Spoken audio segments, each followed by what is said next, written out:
नमस्कार दोस्तों, एक बार फिर से आप लोग का बहुत बहुत स्वागत है हमारे official YouTube channel vision SSC bank exams पे। मैं हूँ आप लोग के साथ उपरेशी सिंघी और आज का जो हमारा टॉपिक ऑफ डिस्कशन दोस्तों रहने वाला है वो रहने वाला है top 10 current affairs based on 21 जून 2022। आशा करते हैं कि आप लोग सब लोग घरों में बिल्कुल अच्छे होंगे, सुरक्षित होंगे।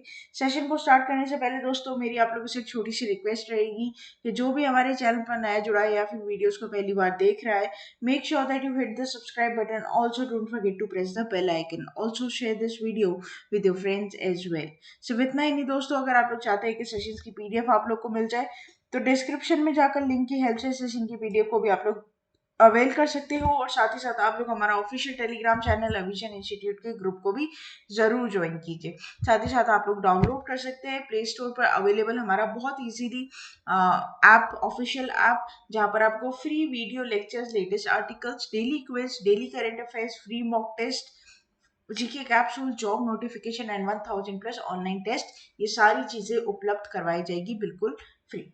ठीक है, तो ये एक बात आप लोग ध्यान रखेंगे और जुड़ जाइए और देखते रहिए एंड तक इस सेशन को, ताकि आपकी जो एग्जाम की प्रिपरेशन है वो और मजबूत हो सके विजन इंस्टीट्यूट के साथ जुड़कर। चलिए फिर स्टार्ट करते हैं आज के हमारे सेशन का पहला क्वेश्चन आपके और मेरे साथ हमारी स्क्रीन पर दोस्तों ये रहा। Among the following, which private sector bank has inked an agreement with 100x dot VC, a premier early stage venture capital firm to support startups, right? तो यहाँ पर कौन सा ऐसा प्राइवेट सेक्टर बैंक है जिसने एक कंपनी, ठीक है, जो कि सपोर्ट करती है किसको, जो भी नए स्टार्टअप्स होते हैं उनको, जो कि एक वेंचर कैपिटल है। वेंचर कैपिटल मतलब क्या हो गया कि किसी के कोलैबोरेशन में है। यहाँ पर दो पार्टनरशिप है, ठीक है, दो कंपनीज की पार्टनरशिप है। कोलैबोरेशन में एक एंजल्स फंड होता है, एक वेंचर कैपिटल होता है। बात मैंने आपको बताई है ऑफलाइन सेशंस में भी, ऑनलाइन सेशंस में भी। तो यहाँ पर कौन सी प्राइवेट सेक्टर बैंक ने इस कंपनी के साथ कोलैबोरेशन किया, एमओयू साइन किया है, ठीक है? ICICI bank, HDFC bank, Bandhan bank, Axis bank. The correct option will be HDFC bank. HDFC bank is one of the systematically important bank in our country, ठीक है, तो ये ध्यान रखना आप। तो H D F C bank का private sector bank has inked an agreement with 100x WVC, a premier early stage venture capital to support startups. The bank will extend its full array of specialization services and facilities targeted for the startups known as SmartUp, right? तो यहाँ पर दोस्तों main focus क्या होगा कि startup जो है उनको क्या करना है, यहाँ पर सपोर्ट करना है। तो ये एक मेन बात यहाँ पर रहेगी। कुछ पॉइंट्स यहाँ पर पढ़ेंगे। H D F C bank and 100x will collaborate in mutually advantageous areas under the terms of the agreement. For all its investee companies, the venture capital will fill purpose of HDFC Bank as a primary bank. It is one of the world's largest and fastest growing startup ecosystem, said by Abhishek Deshmukh, branch head, Maharashtra HDFC. 15 unicorn startups have been developed in the first half of 2022 alone. A resurgence of the startup ecosystem in the last decade has been seen, with a more sustainable business model in a shape of venture capital, right? तो ये ध्यान रखना कि यहाँ पर कितने नए startups हुए, तो 15 यूनिकॉर्न यहाँ पर स्टार्ट हुए हैं, ठीक है। अच्छा, since of the founding 3 years ago, 100x WC have done transformative work in the early stage ecosystem and aimed the benefit of their expertise in mentoring startup chosen by the HDFC bank. तो यहाँ पर HDFC bank के साथ पहले भी company काम कर चुकी है, तो यहाँ पर अभी लोगों ने फिर से एक एमओयू साइन किया, कोलैबोरेशन में आए हैं स्टार्टअप्स को हेल्प करने के लिए, ठीक है। तो ये आप लोग इधर ध्यान रखेंगे। नेक्स्ट आते हैं, which bank recently received an approval of SEBI to raise funds through initial public offering? तो आपको ये बात पता होगी दोस्तों, इनिशियल पब्लिक ऑफरिंग करने से पहले सेबी से परमिशन लेनी पड़ती है, ठीक है। अगर सेबी परमिशन देगा तभी आप आईपीओ लॉन्च कर सकते हो कैपिटल मार्केट में, राइट, शेयर मार्केट में। तो यहाँ पर कौन सी ऐसी बैंक है जिसने रिसेंटली अप्रूवल लिया है सेबी से कि वो फंड्स रेज करने के लिए आईपीओ लॉन्च कर सकती है, ठीक है। बहुत ज्यादा इंपॉर्टेंट क्वेश्चन ये रहेगा। तो करेक्ट ऑप्शन यहाँ पर हो जाएगा तमिलनाडु मर्केंटाइल बैंक लिमिटेड, ठीक है। तो private sector lender Tamil Nadu mercantile bank limited has received a capital market regulatory securities of Exchange Board of India to launch or raise funds through IPO, ठीक है। तो यहाँ पर आईपीओ लॉन्च करने जा रहा है तमिलनाडु मर्केंटाइल बैंक, और यहाँ से उस आईपीओ से वो क्या करेगा, फंड्स को रेज करेगा, ठीक है। वैसे ही आईपीओ होता है इसीलिए, इनिशियल पब्लिक ऑफरिंग होती है आपकी। आईपीओ की फुल फॉर्म एग्जाम में पूछ ली गई थी, तो ये ध्यान रखना कि आईपीओ की फुल फॉर्म होती है initial public offering. Initial public offering के बाद जो ऑफरिंग होती है वो होती है एफपीओ, आपकी follow on public offering, right. तो जब भी कोई कंपनी को क्या करना पड़ता है ना, फंड रेज करना पड़ता है, ठीक है, तो उसको आईपीओ लॉन्च करना पड़ता है, सेबी उसको परमिशन देता है तभी आईपीओ लॉन्च होता है, ठीक है। तो ये बात ध्यान रखना। तो public issue compromise a fresh issue of 1,58,27,495 equity shares and an offer for sale for up for 12,505 equity share by shareholders according to the draft red herring prospectus, right. इतना डेप्थ में हमें नहीं जाना है, हमें से क्या ध्यान रखना है कि यहाँ पर आईपीओ कौन सी बैंक लॉन्च कर रही है और सेबी ने कितने तक का यहाँ पर फ्रेश इशू का नॉड उसे दिया है, ठीक है। नेक्स्ट चलते हैं, बात करते हैं what is the theme of 2022 desertification and drought day.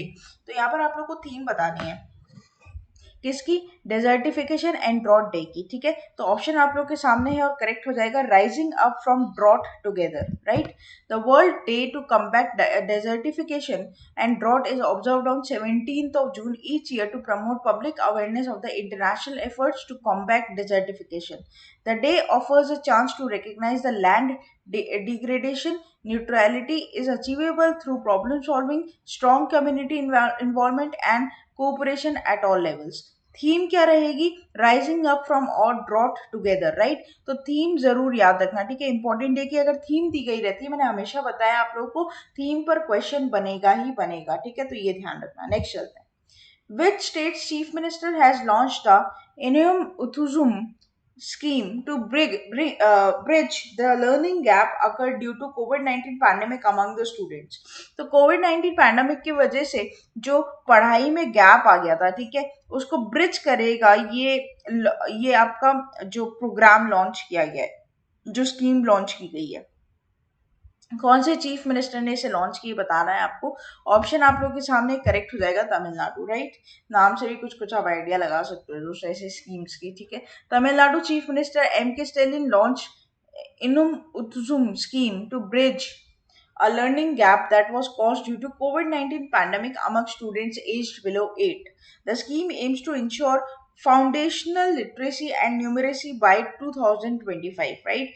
तो यहाँ पर जितना भी कोविड की वजह से जो अंडर एज मतलब जो छोटे बच्चे हैं बिलो 8, उनकी पढ़ाई को जो इफेक्ट हुआ है उसको कहीं ना कहीं ब्रिज करने के लिए यहाँ पर इस स्कीम को लेकर आया गया, ठीक है। The education department will distribute workbooks to students from class 1 to 3 to assess the bridge of learning gap.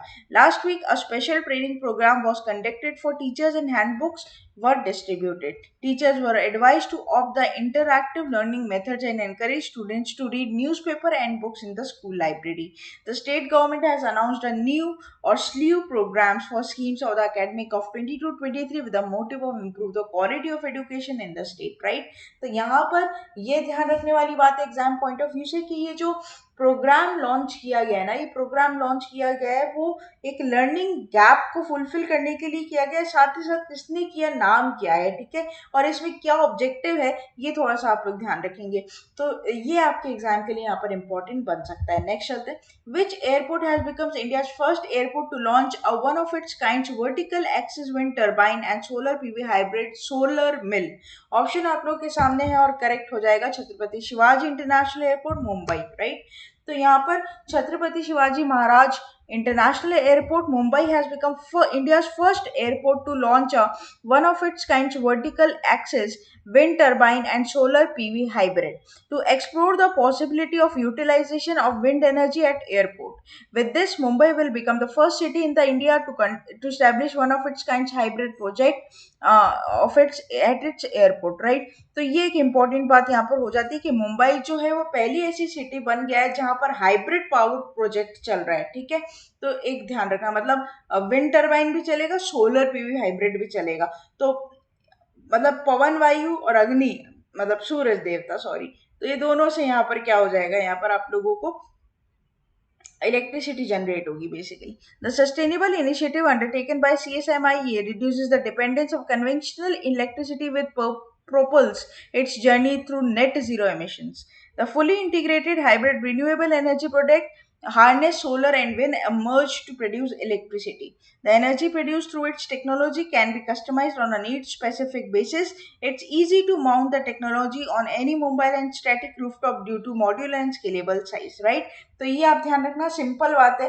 क्या याद रखना है कि कौन से एयरपोर्ट में ये दोनों हाइब्रिड प्रोजेक्ट मिलेंगे, ठीक है। नेक्स्ट चलते हैं। Agriculture and processed food products export development authority APEDA has recently launched a 8-day long mango festival in which of the country to boost exports of mangoes, right? तो ये बात आप लोग को बतानी है और करेक्ट हो जाएगा आप लोग का बहरीन, राइट? तो agriculture and processed food products Development Authority APEDA has organized an 8-day long mango festival in Bahrain to boost the export of mangoes. 34 varieties of mangoes from eastern states of West Bengal, Bihar, Jharkhand, Uttar Pradesh, and Odisha are being displayed at 8 different locations of Bahrain Al Jazeera Group supermarket, right? तो ये आप लोग एक तो इधर ध्यान रखना। ये जो मैंगो शो है ये कंटिन्यू होगा till 20th of this month, और यहाँ पर जो इनिशिएटिव लिया गया है बहरीन इंटरनेशनल मार्केट में मैंगोज को यहाँ पर शो किया जाएगा। इसे पूरी तरीके से मैंगो फेस्टिवल का नाम यहाँ पर दिया गया है, ठीक है। तो ये आप लोग इधर क्या करोगे, ध्यान रखोगे, आपके एग्जाम के लिए इंपॉर्टेंट रहेगा, राइट। अच्छा, नेक्स्ट चलते हैं। नेक्स्ट बात करते हैं आपसे, what was the rank of India in the annual world competitive. अच्छा देखो, यहाँ पर बेसिकली एक रिपोर्ट यहाँ पर निकाली गई है, ठीक है, उसका नाम है आपका वर्ल्ड कॉम्पिटिटिवनेस इंडेक्स 2022।